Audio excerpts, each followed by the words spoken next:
The Blackview company has announced its new tablet device, the Blackview Tab 18 model, which is interesting both in terms of price and characteristics. Tablet boasts a large 20-inch screen with a 2.4K resolution, which supports Widevine L1 technology. MediaTek's 8-core Helio G99 chipset was chosen as a processor, and energy is provided by the 8800 mAh battery that supports 33-watt charging.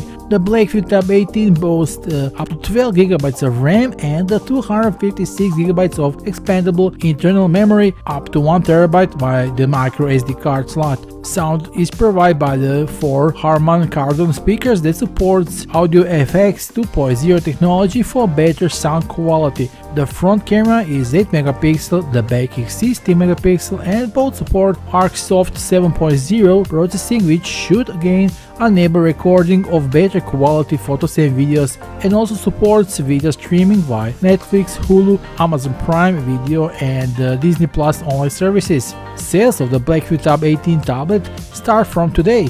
It will be available in green, gray, and a blue color. It supports the new S Pen Gen 2 magnetic digital stylus and a flip case, and its promotional price should be $199 for the fastest 500 buyers. So hurry up! The official links are below this video. Be sure to check them out and grab your new Tab 18 today while there's still a chance. That will be all for now. See you soon in the next video. Bye!